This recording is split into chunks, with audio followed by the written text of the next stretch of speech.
Welcome to our walkthrough of the Fenyes Mansion in Pasadena, a property rich in history, art, and nature.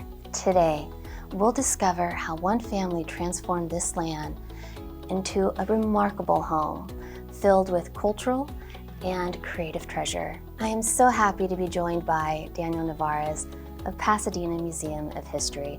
Daniel, could you share with a little bit about what you do here? My name is Daniel Nevarez, Education and Program Manager here at Pasadena Museum of History. So I work with school tours, educational tours, public programming, and community events. So Daniel, could you please share with us a little bit about the Pasadena History Museum? Sure. The Pasadena Museum of History is located on the corner of West Walnut Street and Orange Grove Boulevard, and was on 2 acres of what was a larger estate and home to Eva Fenyes and her husband, Dr. Albert Fenyes, and 3 generations of the family. How does the museum get incorporated into the Fenyes Mansion? Like, how does the two blend together? Pasadena Museum of History was founded as the Pasadena Historic Society in 1924. We were located a few other structures around the city, the Pasadena Civic Auditorium and later Pasadena Central Library. And it wasn't until about 1965, the Pasadena Historic Society's president began discussions with Eva Fenyes' living descendants regarding the possible use of the mansion and its grounds as their new headquarters. Since the family was spending more and more time away from this residence, they ultimately agreed. In 1970, not only did the family donate the mansion and its grounds, but also donated numerous personal items, the furnishings, and Eva's art collection to the museum. You just gave us so much, but what I would love to do is to take our viewers back in time to the 1900s, to Eva Fenyes' lifestyle and what it was like, because she was a socialite of that era, correct? Mm-hmm. All right, so she originally she took possession of the property in 1901. So upon Eva and Dr. Fenyes moving to this property, there was another household that was here. Unfortunately, the home took too much renovations to fix up that existing structure, so they had that home torn down and they had this one built in 1906. Who was the architect at the time? The architect at the time was Los Angeles-based architect Robert Farquhar. Okay, and what would you say his style was? Because I'm seeing a lot of arched windows, nice beautiful column pillars. So what kind of style was that? The style was Beaux-Art. Okay. And some of the key features of this particular style are flat roofs, large columns, doorways, and windows. We have balustrades at the top and overall symmetrical. So a formal, traditional design, a classic design. And since Eva was a socialite at that time, so she had access to, I would imagine, a pick of the litter for, interior designers, as far as, people traveling from New York and maybe overseas. Like, could you tell us a little bit and maybe you can walk us through how it would be like in that era with the pieces that you have here? Sure, so the interior design was based off of Eva. She grew up during the Victorian era. And so this particular style, you wanted to really impress your guests, show off your taste and your style, which is around the mansion. We have large columns inside the mansion, silk damask wall coverings, chandeliers, and other antique furniture. The interior design of the furniture was a combination of antiques and reproductions, which was very common during the Victorian era. Any standout pieces that, were only just special to Eva and her family? One item I can mention was a Vergueño chest. It's the oldest item in the mansion from the 17th century. So that was one of the popular items here in the mansion. Okay, and what about the lamps? Because I'm noticing a lot of very unique lamps. So the chandeliers, we have 3 of them that come from different parts of the world, Italy, Finland, and Sweden. And along with a few other items, such as the rugs throughout the home, and some decorative pieces that come from different parts of the world. So during Eva's time here at the mansion, Upon arriving here in Pasadena, she really got involved with the art world, the art community. So she would host afternoon salons here in the studio, and she would have artists come out and hang out with her and the family and paint in her garden studio and here on her grounds. So there's a lot of action and a lot of things happening here during Eva's time here. And was that in 1911 when she decided to build the two-story concrete structure on the north side of the property? Yes, yes. Yes, it's one of my faves. It's so beautiful with the library. Yeah. And then she had her art studio, and then Albert's laboratory is there as well, right? So the original structure in 1906 just stopped here in the drawing room where we're at now. And it wasn't until about 1911 Eva decided she needed some more room. So she commissioned Fenyes Mansion to design the conservatory, the studio, and the doctor's laboratory in his office downstairs. Was there a reason why she decided to keep everything all on one main level? I've noticed that. Yeah, so upon moving in here in about 1907, Eva was close to about 60 years of age, and she suffered from arthritis. So going up and down the stairs multiple times a day would be really hard on her. So her and Dr. Fenyes decide to make their bedrooms in the traditional sitting rooms of the home here. Was there a separate entrance and exit for the servants? Because I know at that time, the servants couldn't be seen. So does this home have that as well? So the home does feature two servants' quarters, one of them for show. It has access and is closer to the kitchen. And interesting enough, there is a call box in the kitchen, and around the mansion there are doorbell-like buttons where if Eva or the family needed some assistance, they would press on the button and the call box would ring and show which room was calling. That way the servants knew exactly which room to attend to.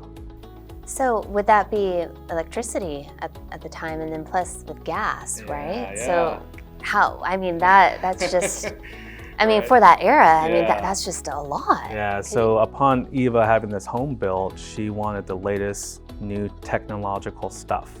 So this house does have electricity and gas. Could you share a little bit more about who really Eva Scott and Adalbert Fenyes are? Sure. So Eva Scott was born in New York in 1849 and passed away in Pasadena in 1930. She was raised in a world surrounded by a close family, literature, art, and music. She emerged as a free-thinking, independent, adventurous adult, and her father instilled with her a drive for business, something unusual for women of that era. During her lifetime, she was an artist, art collector, a patron of the arts, and a businesswoman. Yeah, what kind of business? Yeah, so her father taught her two vital skills growing up. One, to how to manage her own finances, and how to invest in a real estate deal. Speaking of real estate, at one point, this whole Orange Grove block used to be full of mansions. And today, all the old mansions, pretty much got knocked down, right? Yeah. And then now there's condominiums and, townhomes and stuff taking place. So is this pretty much the only home that's sort of survived? Well, there's only a handful of them left. At the peak of Orange Grove Boulevard, it was actually nicknamed Millionaire's Row due to all the wealthy mansions and wealthy people that lived alongside the street. At its peak in the early 1900s, there are about 52 mansions along Orange Grove Boulevard and adjacent streets.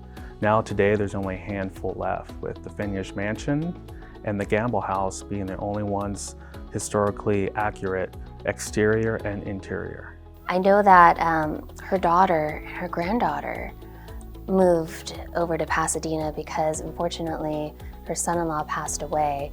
Could you expand and walk us through on that? Yeah, so Leonora, Eva's daughter, had gotten married to a gentleman named Thomas Curtin, and they relocated to Colorado Springs, Colorado. They had one daughter, Leonora Frances. However, in 1911, Thomas Curtin had passed away. He had contracted tuberculosis, but also he had surgery, so that illness didn't really allow him to recover fully. So he ended up passing away, and Leonora Frances ended up moving back to the mansion to stay with Eva.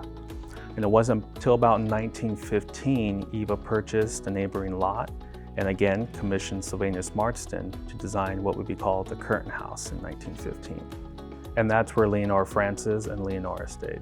And what was the style of that home? That's more of a French chateau style influence on that particular structure on the museum grounds. So we understand that Eva was, this magnificent woman, who was socialite, entertainer, lover of arts, painter. What about her husband, Adalbert? So Dr. Adalbert Fenyes was Eva's second husband, and he was born in Hungary in 1863. As a young child, he was proficient in many different languages, and he attended the University of Vienna and got his degree in neurology. In the 1890s, he relocated to Egypt, and this is where he met recently divorcee Eva Scott in 1895. So they met, they married in Budapest a year later in 1896, and arrived here in Pasadena that same year. In 1902, while he was living here in Pasadena, he decided to go back to school to study this new technology, X-ray, photography, and radiology. And upon his arrival after graduating, he purchased some equipment and he opened up his office on East Colorado, where Eva actually owned the building. However, he still had to pay her rent. Apart from his profession, his passion was entomology, so the study of beetles, and he amassed a large beetle collection of different beetles from Canada, United States, Mexico, and all over the world. After his passing in 1937, his beetle collection was purchased by the Academy of Sciences in San Francisco in 1938. Actually, in the back, he had an insectorium where he would propagate beetles back there. So beyond the walls and all this beautiful architecture, I know the gardens played a huge significance in this property. Would you mind walking us through about the gardens and what is special about it? Because I walked through them and I was just, like taken away, my breath, Yeah. So the museum now sits on 2 acres of what was a larger estate. And the backyard and the gardens featured numerous trees and plants. Eva and Dr. Fenyes actually had a garden in the back where they would grow certain flowers and plants, and when those certain flowers and plants bloomed, they would house them in the conservatory to show off their plants. And did they ever win awards? Not that I know of, but some of the watercolors that Eva had painted really showed off beautiful sceneries of the conservatory. Was there also a fountain put in? Yes. So Eva had ordered a fountain in 1911, and it was placed here on our gardens. And it's still here. It's outside the Curtain House, and it's been painted by a number of artists throughout its many years. Richard Miller being one of them, and Mary Carlisle being the other. And even today, we have an education program where we have students that come for an art-related field trip, and they do sketching of that fountain. I know there's a lot of stories to be told and a lot of transformations that go with time. So what can you share about that? When Eva's granddaughter, Leonore Francis, got married to her husband, Palahamo, they moved back here to the Fenyes Mansion in about 1946. And upon their arrival here, they revitalized the mansions. Interesting enough, this was the Finnish consulate's office from 1948 to 64.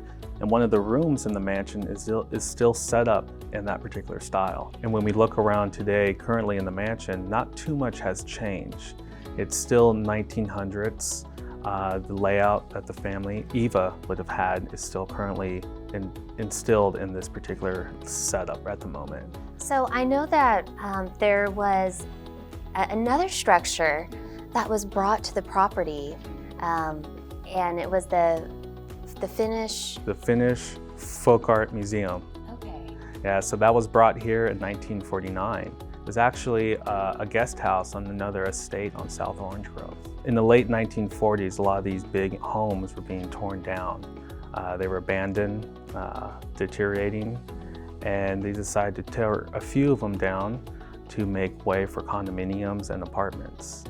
And Palahamo, Eva's grandson-in-law decided to save one of the existing structures, actual guest house in the back house. And in 1949 had it delivered here on the grounds, which served as a guest house and a garage for the family. And it wasn't until about 1974, to be exact, that back house turned into the Folk Art Museum, which is more Finnish-inspired, displaying a tupa, which is a Finnish farmhouse, a 19th century Finnish farmhouse. Okay, would you also say that it was maybe the new era of the craftsman style homes coming into Pasadena? This particular home is a Swiss chateau-inspired architectural style. And now the architect for that particular structure was Frederick Rourke, and he's known for designing the Green Hotel, which is now the Castle Green here in Pasadena. Could you maybe go further in detail of why Eva would have chosen Pasadena as her home? In the 1880s, Pasadena was known as a winter resort. People coming from the Midwest and back east would spend their winters out here. And the wintering season was about November to about March. Once it warmed up, they moved back home. So there are a lot of grand hotels out here. Our winters are very mild. We don't get a lot of snow. We're not freezing out here. So it attracted a lot of people here to the city. And Eva and her husband, Dr. Adalbert Fenyes, along with Eva's daughter, Leonora, moved out to the city in 1896. So did they stay here all year round, or were they just in town for the winter months, is what you said? Well, the family did travel quite often, but this home was their home all year round. Which is why they put so much care into the garden specifically. I know that they didn't have a larger staff because they wanted to have a more of an intimate setting style, correct? Yes. Coming from Eva's first Pasadena home, which was just down the street on Orange Grove and Ellis, it's about 33-room mansion with a full-scale ballroom. And upon Leonora getting married and moving to Colorado Springs, that home just became too big for Eva and Dr. Fenyes, so they decided to downsize to this home here. Is there anything you want to share that goes a little bit deeper with maybe the interior, the architecture, the community, because she was a lover of arts? I know she did a lot of stuff with the community. So throughout this home, there are many beautiful artwork, landscapes and portraits painted by a number of famous artists here that were living and working in Pasadena in the early 1900s. Another interesting feature is our studio. And in our studio, we have a minstrels gallery where the family would have hired a 4-piece band to play for their guests. Under the minstrels gallery, they would use it as a stage to have plays and skits. And there also is a little spiral staircase that leads down to the doctor's office, so the performers can come up and down for their plays or their scenes. This home really bridges the gap between the past and then the present of where we're at today in Pasadena. What can visitors expect from this experience coming here to the Fenyes Mansion, also the Pasadena Museum History? So the mansion is open, available for tours for the public on selected Fridays, Saturdays, and Sundays from 12:30 to about 1:45, and that's a docent-led tour. So visitors can see what this mansion is all about and learn about the family's unique story, along with early Pasadena history and a little bit of Victorian lifestyles as well. Thanks for joining, and a special thank you to Daniel and also the Pasadena Museum of History for opening up your doors and giving us the walkthrough of the wonderful Fenyes Mansion. And we hope that this inspires you to explore and discover more of Pasadena. Until next time.